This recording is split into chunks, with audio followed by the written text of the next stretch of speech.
Há mais de 50 anos, a Cooprove atua no mercado leiteiro, apoiando os produtores de leite e desenvolvendo Virginópolis e toda a região. Um dos objetivos da cooperativa está na prestação de serviço e ação que fomentam o crescimento. O Dia de Campo deste ano acontece na Fazenda Talismã, do cooperado Ariglécio Lacerda, e é realizada de uma forma diferente, porém com o mesmo comprometimento de levar até você, produtor e cooperado, as melhores tecnologias do processo de plantio de milho até a nutrição.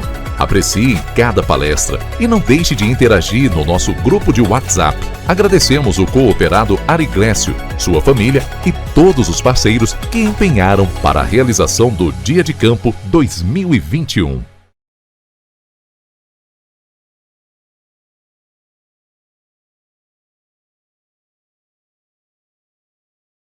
Olá, cooperados, sou o Tobias Lacerda, médico veterinário, consultor técnico da Ouro Fino. Estou aqui hoje no Dia de Campo juntamente com a parceria com a Cooprove e quero agradecer a oportunidade de estar trazendo um pouquinho mais de conhecimento para todos vocês, de estar trazendo um pouco mais de informação e agradecer a parceria e a oportunidade, tá? Então hoje eu vou trazer para vocês um pouquinho sobre o inoculantes e a barreira de oxigênio da Ouro Fino, tá? Que a Ouro Fino trabalha. Ao longo do tempo nós vamos falar sobre outros assuntos, tá? Qual que é o conceito de silagem? É o produto formado por forragem fresca ou de grãos, tá? Em silo e em condições da ausência de oxigênio, e que produzem o desenvolvimento de micro-organismos e produzem ácido lático, tá? Então o que a gente tem de interesse quando a gente vai produzir uma silagem, né? A gente quer que tenha o crescimento de bactérias desejáveis e não quer que as bactérias indesejáveis se proliferem, né? Então a gente tem aí nas bactérias desejáveis, que são aquelas bactérias produtoras de ácido lático, tá? Que seria o Lactobacillus, o Enterococcus, o Lactococcus e o Streptococcus, tá? Elas utilizam de açúcar para poder estar produzindo ácido lático. Esse ácido lático é o ácido mais forte e o de maior interesse para a gente na produção da silagem, pois é ele que vai abaixar o pH da nossa silagem e vai manter ela em bom estado e consequentemente vai inibir o crescimento de outras bactérias, tá? Quais são as condições que a gente espera para poder favorecer o crescimento dessas bactérias? A ausência de oxigênio e que a gente tenha bastante presença de açúcar, né? Que é o nutriente para essas bactérias desenvolverem, tá? As bactérias indesejáveis, que são aquelas que podem trazer malefícios e prejuízos para a nossa produção, para o animal e para o ser humano, uma delas é a enterobactéria, tá? Que é uma bactéria patogênica, tanto para o animal quanto para o ser humano. Ela também disputa, junto com as bactérias desejáveis, o açúcar que a gente tem na fermentação, e ela vai produzir também dois tipos de ácido, que é o ácido acético, o ácido fórmico. Mas, Tobias, por que esse ácido não é interessante? Porque ele é um ácido muito mais fraco, como eu falei com vocês. O ácido lático é o ácido que a gente deseja, que é o ácido mais forte, tá? E quais são as condições que favorecem o crescimento dessas enterobactérias? É a matéria seca, né? Das plantas abaixo de 30%, pH acima de 4, tá? E a presença de ar, oxigênio, tá ok? A gente tem também um outro micro-organismo que se desenvolve na nossa silagem, que é a clostridiose, tá? Além deles desenvolverem na silagem, eles desenvolvem principalmente nas fezes dos animais e no solo. Então, muitas das vezes, essa contaminação ela vai se dar no pneu do trator, né? Que vai andar sobre o silo para fazer a compactação, pela sola do funcionário ou das pessoas que estão inoculando a silagem, tá? Como ela se prolifera na silagem? Ela também disputa açúcar juntamente com os micro-organismos produtores de ácido lático. Ela também utiliza as proteínas, tá? e ela vai produzir alguns outros ácidos que são indesejáveis também, que é o ácido butírico, a amônia e as aminas.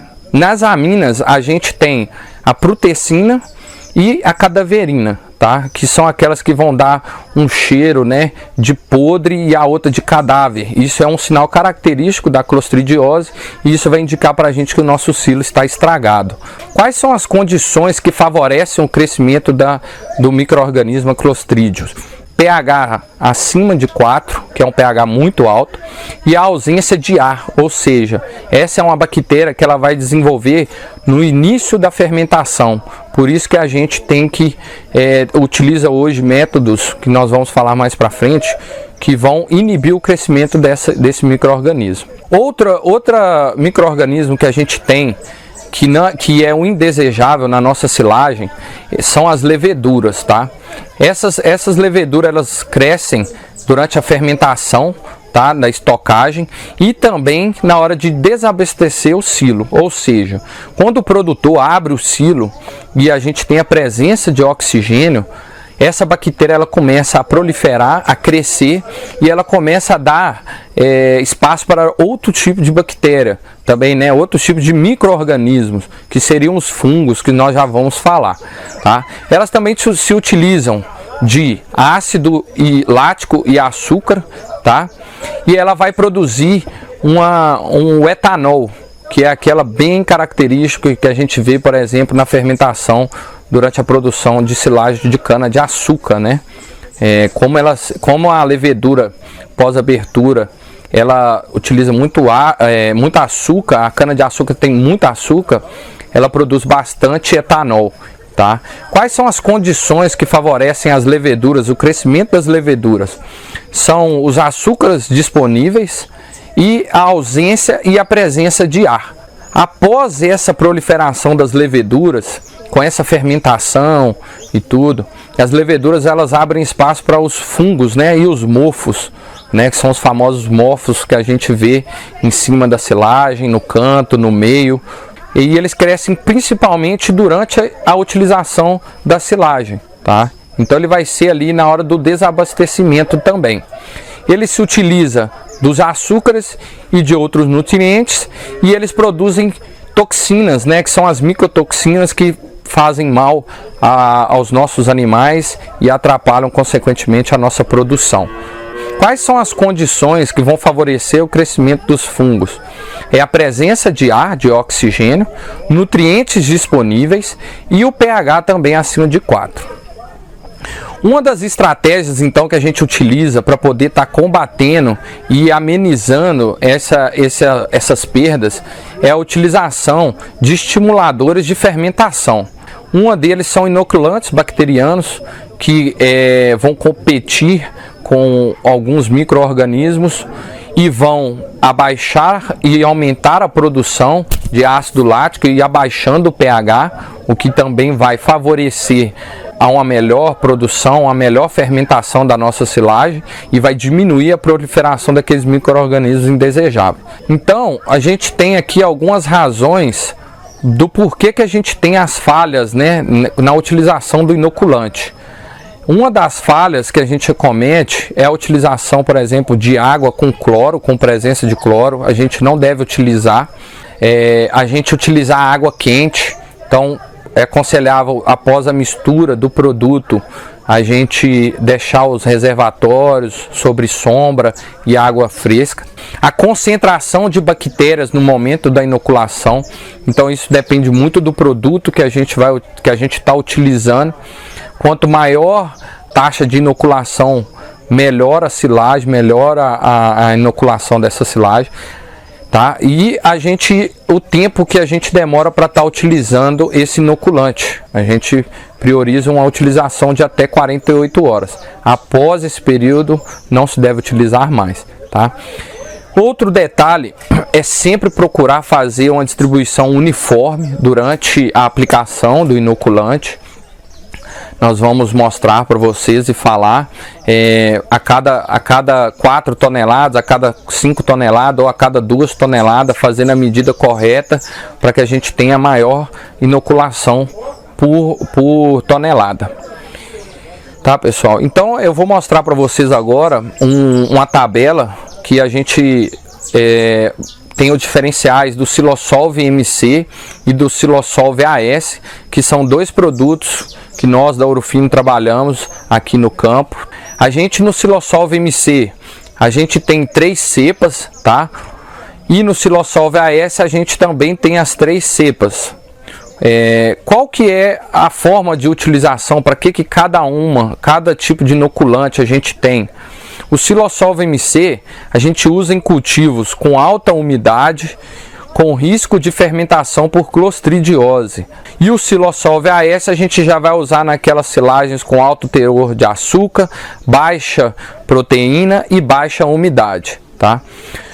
Então, o Silosolve MC, a gente vem com posicionamento aí de controle de fermentação, melhor proteção contra clostrídeos, aumento da palatabilidade da silagem, da digestibilidade também. O Silosolve AS a gente já vai utilizar para aquelas silagens que tem um grande desafio pós-aberta, que tem o contato com o oxigênio, com o ar. Então ele vai fazer uma estabilidade aeróbica, controle de fermentação, redução de fungos e leveduras, maior recuperação de matéria seca, tá?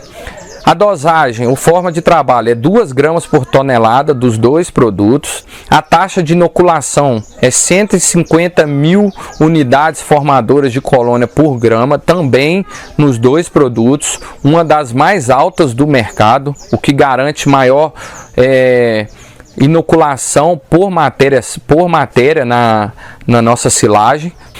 O Silosolve MC, ele é multicultura.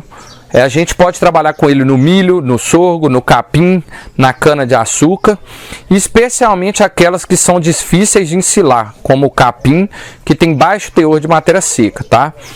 E o Silosolve AS a gente já usa aí para grão úmido, especialmente aqueles que são fáceis de ensilar, como o milho, que tem alto teor de matéria seca, que a umidade é baixa, propensa a aquecimento na retirada. Então o Silosolve AS vai te proporcionar nesse momento uma maior proteção durante o desabastecimento do silo, tá? E vai combater também consequentemente a gente vai diminuir a formação de leveduras e de bolores, tá bom, pessoal? Qual a diluição? Como a gente deve fazer a diluição dessas matérias? Desse material, a gente deve diluir em 1 litro de água todo o frasco. Primeiro a gente coloca 1 litro de água, dilui o produto e depois a gente mistura em 100 litros de água, tá? O nosso inoculante, cada frasco é de 100 gramas e ele inocula 50 toneladas. Então a gente faz aí uma média mais ou menos, que seria de 1 frasco para cada 50 toneladas. E outro assunto, pessoal, que nós vamos falar aqui para vocês é sobre o fechamento e a vedação do silo, tá? Qual que é a importância? A gente tem que procurar uma lona que ela tem resistência aos raios ultravioletas, ela tenha ela deixa entrar baixa ou quase nada de ar ou oxigênio na nossa silagem após fechada, tá? E com isso ela vai garantir uma condição anaeróbica, né, que é sem a presença de oxigênio. Qual que é um dos problemas, como vocês podem ver aqui no nosso primeiro slide, qual é um dos problemas que a gente tem com as lonas no Brasil? As nossas lonas de polietileno, elas não têm uma fiscalização muito adequada. Então, o que a legislação estabelece, a maioria delas não vem com essa conferência, sempre vem a menos. O que acaba acontecendo, como a gente pode ver no segundo slide, essa lona acaba permitindo a entrada de oxigênio depois da vedação do nosso silo, que vai fazer com que nosso alimento, a nossa silagem, a nossa matéria que está ali na superfície, ela seja perdida, tá? Vai ter formação aí de fungos, de leveduras, de mofos.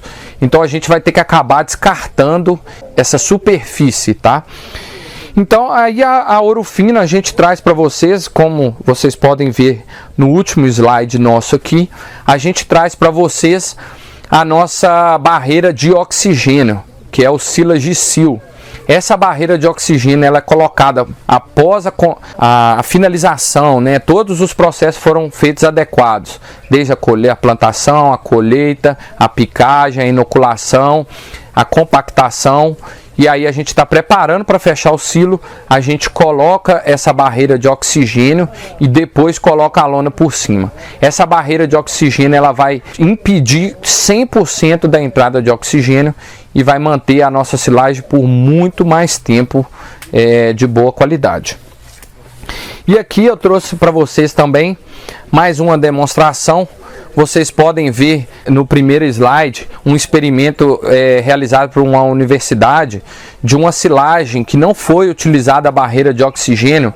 Ela 6 meses após o fechamento dela, como a lona convencional permitiu a entrada de oxigênio, essa silagem ela teve uma perda aí de aproximadamente em 6 meses de 1/3 da superfície dela, tá? Isso aí tem que ser jogado fora, infelizmente, porque não serve. Então, vai ter leveduras, vai ter fungo, vai ter mofo, tudo que pode fazer mal, prejudicar a nossa produção e acabar intoxicando tanto os animais quanto os seres humanos. E aí, aqui a gente tem algumas fotos da nossa barreira de oxigênio, ela sendo colocada antes da lona convencional e após essa lona a gente vai colocar a lona convencional. Então, pessoal, essa foi um pouquinho aí das informações que eu queria trazer para vocês. Quero agradecer a atenção de todos e falar que eu vou estar disponível no grupo do WhatsApp, onde a gente vai estar batendo um papo, esclarecendo dúvidas. Fiquem à vontade e estamos aqui para poder fazer o melhor por vocês. Obrigado, um abraço.